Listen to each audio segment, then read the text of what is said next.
Okay, let's go now to Tyree White. Now, Tyree is in Trinity County. We're going to get an update on the actual flooding that has forced these relief efforts that we just checked in about with Vanessa Johnson there in Polk County.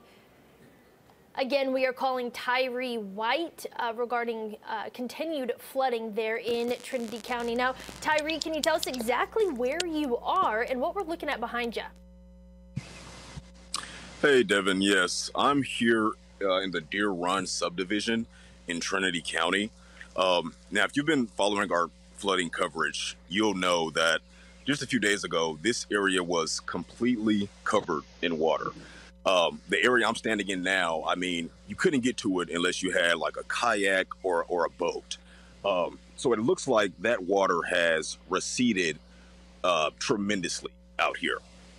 Now, actually, when I came in here, I actually passed Trinity County Sheriff Woody Wallace.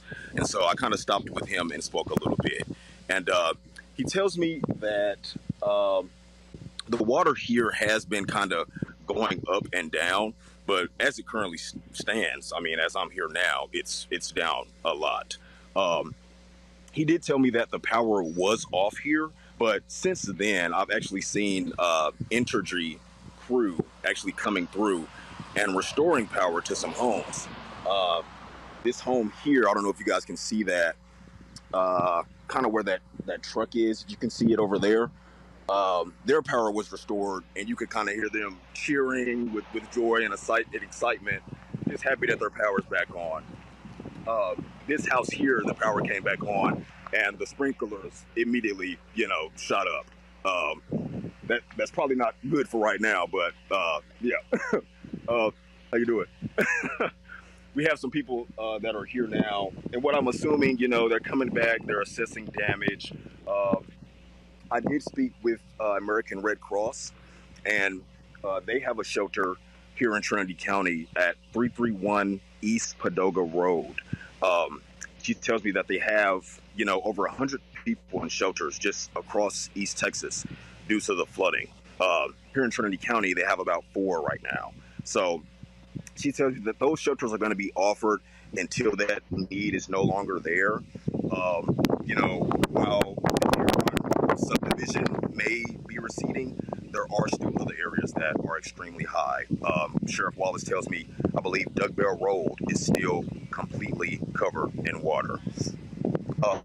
But for areas like Deer Run that have received power back on, Sheriff Wallace tells me to, they should be very cautious of getting power back to their home after that flooding has happened, especially if it's been over breakers and outlets like that, because there is an increased chance for fire because of that. So for those homeowners, just be very cautious when you're getting power back to your home. Absolutely. Yeah, definitely not out of the woods yet, but we can definitely see more of the woods, quite literally, in the coming days. Yes. So it's looking like, promising here, but hopefully that rain will hold off and, people can begin coming back to their homes and just seeing what kind of damage they've suffered.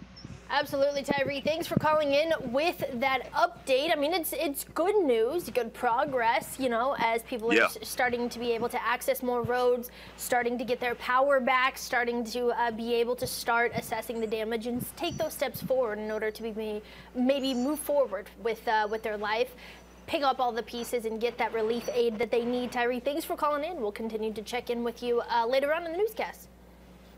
All right. Thanks, Deb.